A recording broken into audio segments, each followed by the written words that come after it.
శ్రీనుని కోర్టుకు తీసుకొచ్చి అప్పుని నిర్దోషిగా నిరూపించి యామినికి శిక్ష పడేలా చేసిన రాజ్ కావ్య. ఆనందంలో రేవతి, అపర్ణ, ఇందిరాదేవి. ఇంతకు ఏం జరిగింది? అసలు శ్రీనుని కోర్టుకు తీసుకొచ్చి అప్పుని నిర్దోషిగా యామినికి శిక్ష పడేటట్టు రాజ్ కావ్య ఏం చేశారు? ఇదంతా కూడా వీడియోలో చూసి తెలుసుకునేద్దాం. బ్రహ్మముడి అప్కమింగ్ ఎపిసోడ్స్లో ఏం జరగబోతుందో ముందుగా తెలుసుకోవాలి అనుకుంటే వీడియోని లైక్ చేసి ఛానల్ని సబ్స్క్రైబ్ చేసుకోండి. మొత్తం మీకు చూసుకున్నట్లయితే ఇంకా యామిని శ్రీనుని కిడ్నాప్ చేశామంటూ తన దగ్గరే ఉంచేసుకుంటుంది. దానికి నువ్వేమీ ఉచితంగా ఇక్కడ ఉండనవసరం లేదురా, 2 లక్షల రూపాయలు ఎక్కువగా ఇస్తాను అని చెప్పి ఆశ చూపిస్తుంది.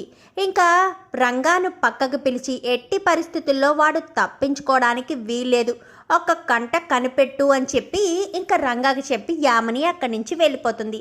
రాజ్ కావ్య ఇంటికి వచ్చేసారు కదా, ఇంకా రుద్రాని నోటుకొచ్చినట్టల్లా మాట్లాడేసరికి రుద్రాని నోరు మూయించేస్తారు మొత్తం అంతా కలిసి. ఇంకా ఇందిరాదేవి తన గోడునంతా కృష్ణుడితో చెప్తూ ఉండగా కావ్య వచ్చేస్తుంది. ఏంటమ్మమ్మ గారు, మీరు రేవతి గారి ఇంటికి ఎందుకు వెళ్ళారు?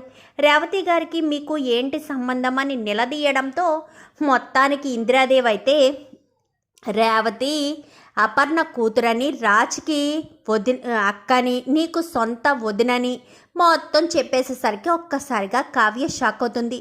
ఏం మాట్లాడుతున్నారు అమ్మమ్మ గారు? అపర్ణత్తయ్య కూతురా? మరి అపర్ణత్తయ్య కూతురంటే మా పెళ్ళైనప్పటి నుంచి చూస్తున్నాను, ఎప్పుడూ ఆవిడ ఇక్కడికి వచ్చింది లేదు. అసలు ఆవిడ అలాంటి స్థితిలో అక్కడ బస్తీలో చాలని ఇంట్లో ఉండడం ఏంటి? నాకు అసలు ఏమీ అర్థం కావట్లేదు. తన కొడుకుకు కావాల్సినవి కూడా కొనుక్కోలేని దీనస్థితిలో తన ఉండడం ఏంటో నాకు తెలియట్లేదు అమ్మమ్మ గారు అని చెప్పాను. కానీ అపర్ణ ఒక వ్యక్తిని చూసింది, తన ఫ్రెండ్ కొడుకుని.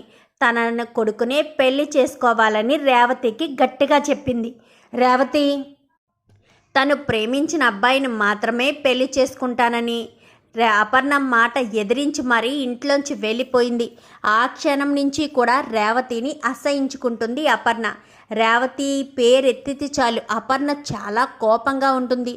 ప్రతిసారి నా మాట కాదనకుండా నేను ఏం చెప్పినా చేసే అపర్ణ రేవతి విషయంలో మాత్రం తన మాటే నెగ్గాలి, తను చెప్పినట్టే జరగాలి అని అంటుంది అని చెప్పనేసరికి అదేంటమ్మమ్మ గారు అలా జరగడం ఏంటి? అపర్ణ రేవతి వదిన ఏదో ప్రేమించి పెళ్లి చేసుకున్నంత మాత్రాన శాశ్వతంగా దూరంగా పంపించేస్తారా అనగానే, అపర్ణ మనసు గురించి నీకు తెలుసు కదా కావ్య, ఎవరినైనా ఒక్కసారి అసహించుకుందంటే వాళ్ళని దగ్గర చేసుకోవడానికి చాలా టైం పడుతుంది. నీ విషయంలో కూడా అపర్ణ అలానే కదా చేసింది. నువ్వు ఎన్నో అవమానాలు, ఎన్నో బాధలు అన్నీ అనుభవించిన తర్వాతే కదా అపర్ణ ఇప్పుడు నిన్ను ఎంతో ప్రేమగా చూసుకుంటుంది అని చెప్పనేసరికి, మీకు ఇప్పటి వరకు నేను ఏ మాట ఇవ్వలేదు, ఇప్పుడు మాటిస్తున్నాను. రేవతి వదిన్ని తీసుకొచ్చి అపర్ణ అత్తయ్యకి దగ్గర చేసే బాధ్యత నాది అంటూ కావ్యం మాటిచ్చేసరికి, నిజంగాన కావ్య అనగానే నిజంగా అమ్మమ్మ గారు అని చెప్పనేసరికి రేవతి గురించి ఆలోచిస్తూ ఇంకా కావ్యం కాస్త హత్తుకుంటుంది. ఇందిరాదేవి అయితే తనకున్న కష్టాలన్నీ తొలగిపోతాయన్నమాట అని చెప్పి, మీరు వెళ్ళండి, నేను అత్తయ్య గారిని సమయం చూసి మాట్లాడతాను అని చెప్పి కావ్య చెప్తుంది. ఇది ఎలా ఉండగా ఇంకా అక్కడ ఉన్న శ్రీను పడుకుంటాడు. పడుకునేసరికి వాళ్ళమ్మకు ఏదో జరిగినట్టుగా శ్రీనికి కల వస్తుంది. కల వచ్చేసేసరికి టెన్షన్ పడిపోతూ ఉంటాడు. టెన్షన్ పడుతూ ఉండగా రంగా పక్కనే ఉండేసరికి రంగా దగ్గర ఫోన్ తీసుకోబోయేసరికి, ఏంట్రా ఫోన్ చేయకూడదని చెప్పారు కదా మేడం అనగానే, ప్లీజ్ అన్నా మా అమ్మతో మాట్లాడాలనుందన్నా, మా అమ్మకు అక్కడ ఏదో జరిగినట్టు కల వచ్చిందన్నా, ఒక్క మాట ఎలా ఫోన్ చేసి అమ్మ నేను బాగానే ఉన్నాను, నువ్వు టెన్షన్ పడకు అని మా అమ్మతో ఒక్క మాట చెప్పి ఫోన్ పెట్టేస్తానన్నా అనగానే, వద్దురా 2 రోజులు ఆగలేవా? 2 రోజులు ఓపిక పడితే మీ అమ్మ దగ్గరికి నువ్వు వెళ్ళిపోవచ్చు కదా. ఆ అప్పుకి శిక్ష పడిన మరుక్షణం నువ్వు నీ ఇష్టం వచ్చినట్టు వెళ్ళొచ్చు, మేడం ఉండమని చెప్పారు కదా అనగానే, ప్లీజ్ అన్నాను. కానీ ఒక్క నిమిషం మేడం దగ్గరికి వెళ్ళి మేడంని కనుక్కొని వస్తాను అని చెప్పి ఇంకా రంగ కాస్త పక్కకు వస్తాడు. రాజు అప్పుడే వస్తాడు ఇంట్లోపలికి. వచ్చేసరికి హాయ్ బావా అని చెప్పి మాట్లాడుతుండగా రంగా ఫోన్ చేస్తాడు. ఈ టైంలో ఈడు ఫోన్ ఎందుకు చేస్తున్నాడు అనుకుంటూ చూసి టెన్షన్ పడుతుంది.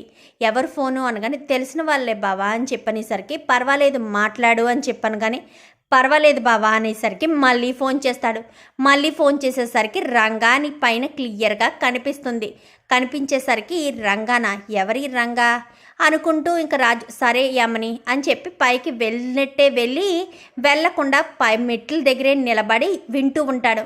ఏంటి రంగా అని చెప్పాను కానీ, మేడం ఆ సీను వాళ్ళమ్మకు ఫోన్ చేసుకుంటానని అడుగుతున్నాడు మేడం.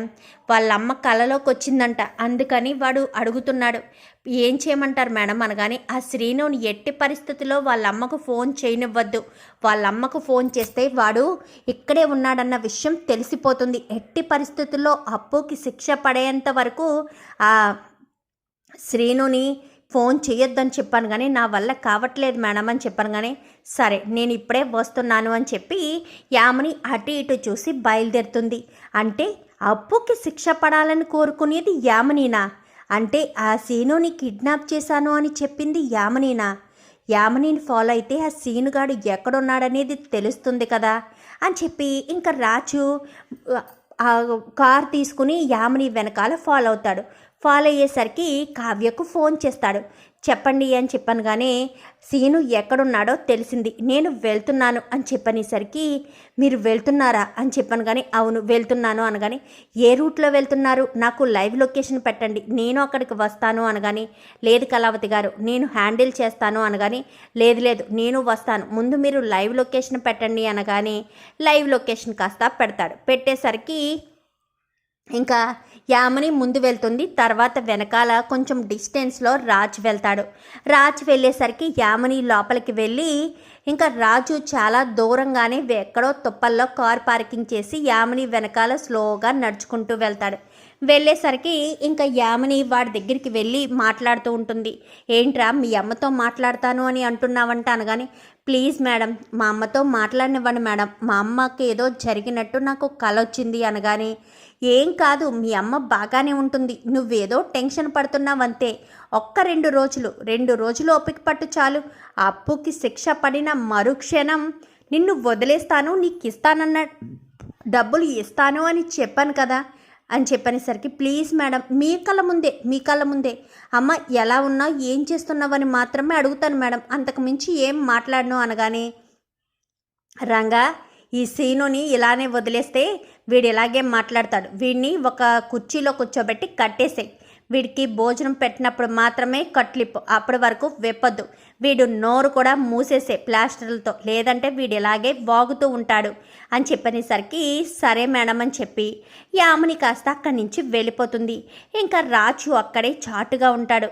యామిని వెళ్ళిపోయిన తర్వాత ఇంకా కావ్య లైవ్ లొకేషన్ బట్టి అక్కడికి వచ్చేస్తుంది. అప్పటికి యామిని వెళ్ళిపోవడంతో వచ్చేసారా అని చెప్పాను కానీ, ఎక్కడా అని చెప్పాను కానీ, ముందు ఇక్కడ కారు పెట్టి మీరు సైలెంట్గా రండి అని చెప్పి అనేసరికి ఇద్దరు కూడా బిల్డింగ్ వెనక్కి వెళ్ళి కిటికీలోంచి చూస్తారు. అడుగో సీను అని చెప్పాను కానీ, అదేంటి వాడిని కట్టేశారు అనగాని, యామినియే కట్టేసింది అనగాని, యామినియా అని చెప్పనేసరికి అవును యామినియే ఫోన్ మాట్లాడుతుంటే తన వెనకాల ఫాలో అయ్యి వచ్చాను నేను అని చెప్పనేసరికి, అయితే వెళ్ళి ఈ సీనుగాడిని తీసుకొచ్చి వీడిని కట్టేద్దాము అని చెప్పి ఇంకా వెంటనే ఇద్దరు కూడా లోపలికి వెళ్ళేసరికి ఎవరు మీరు అనగానే మేడం అని చెప్పి అనేసరికి ఇంకా వీళ్ళిద్దరినీ కూడా రేవతియే పంపించింది అని అనుకుంటాడు వీడు.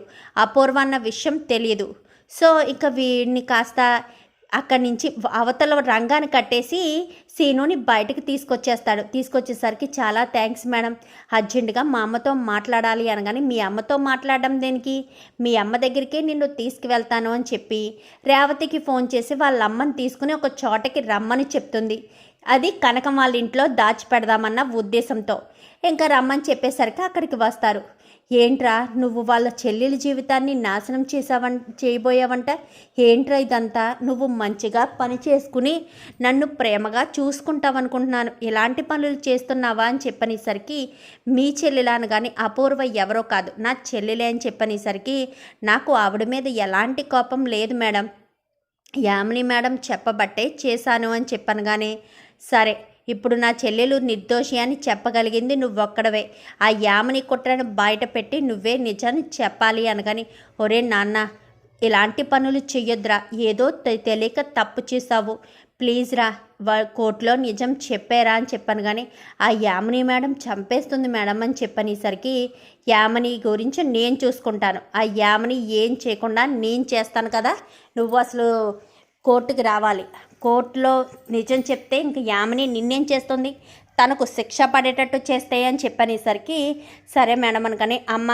ఎట్టి పరిస్థితిలో వీడు బయటికి రాకూడదు, వీడు ఫోన్ చేయకూడదు, వీడి గురించి ఎవరు రాకూడదు, రేపు మళ్ళీ మేము వచ్చి కోర్టుకు తీసుకెళ్లేంత వరకు వీడు ఇక్కడే ఉన్నాడన్న విషయం తెలియకూడదు. ఒరే సీను, నువ్వు కాలితే మీ అమ్మని కూడా ఇక్కడే ఉంచుకో, మాకు ఏ ప్రాబ్లం లేదు, కానీ ఎట్టి పరిస్థితుల్లో నిజం చెప్పాలి అని చెప్పి కావ్య చెప్పేసరికి అవునరా సీను అని రేవతి కూడా చెప్తుంది. సరే అక్క, ఖచ్చితంగా చెప్తాను, లేదంటే నన్ను మా అమ్మతో కూడా మాట్లాడనివ్వకుండా చేస్తారా, నేను అసలు ఊరుకోను అని చెప్పి ఇంకా మరుసటి రోజు కోర్టుకు రంగాకి ఫోన్ చేస్తారు. ఫోన్ చేసేసరికి వాడు బాగానే ఉన్నాడా అని ఎన్నిసార్లు ఫోన్ చేసినా రంగా ఫోన్ లిఫ్ట్ చేయడు. వీడు పొద్దున్న పొత్తులా తినేసి పడుకున్నాడేమో అనుకుంటుంది యామిని. అయితే ఈలోపు కావ్యరాజులు ఇద్దరితో పాటు సీన్ దిగేసరికి ఒక్కసారిగా షాక్ అయిపోతుంది. సీనుగాడు ఇక్కడ ఉంటే మరి రంగగాడు ఎందుకు ఫోన్ లిఫ్ట్ చేయట్లేదు, అక్కడ ఏంటి పరిస్థితి, సీనుగాడిని తప్పించేసి కావ్యరాజులు తీసుకొచ్చేసారా అని చెప్పి అనుకుంటూ ఉండేసరికి ఇంకా బోన్లో నిలబడి మొత్తం విషయం అంతా చెప్తాడు. యామిని మేడం చెప్పబట్టే చేశాను అంటూ మాట్లాడేసరికి ఎవరా యామిని అనగానే యామిని మేడం అక్కడే బురకాలో ఉండడం చూస్తాడు సీన్. అయితే ఉండేది చూసే తను అనగానే తనను కాస్త బోన్లోకి తీసుకొచ్చి మొత్తం విషయం మేడం చెప్పబట్టే చేశాను, కక్ష కట్టారో అది ఇదని చెప్పనేసరికి ఇంకా యామినికి శిక్ష పడుతుంది. శిక్ష ఎప్పుడైతే పడుతుందో రాజ్ యామిని చంప చెల్లుమనిపిస్తాడు. ఇలాంటి దానివని అస్సలు అనుకోలేదు, నన్ను కళావతి గారిని కలపడానికి చూసావనుకున్నాను తప్ప కళావతి గారిని ఇబ్బంది పెట్టాలని ప్రతి క్షణం నువ్వు ప్రాబ్లమ్స్ క్రియేట్ చేస్తున్నావని నాకు అర్థమైంది, జన్మలో నీ మోహం కూడా చూడను అని చెప్పి రాజ్ కాస్త గట్టిగానే చెప్తాడు. చెప్పేసరికి యామినికి శిక్ష పడడంతో యామిని జైలుకి వెళ్ళిపోతుంది. అప్పు నిర్దోషిగా ఇంటికి వస్తుంది. చూద్దాం మరి రాబోయే ఎపిసోడ్స్లో ఇలాగే జరగాలని మీరు కూడా కోరుకుంటే వీడియో నచ్చితే లైక్ చేయండి, ఛానల్ని సబ్స్క్రైబ్ చేసుకోండి, పక్కనే ఉన్న బెల్ సింబల్లో ఆల్ పై క్లిక్ చేయండి. Thank you for watching.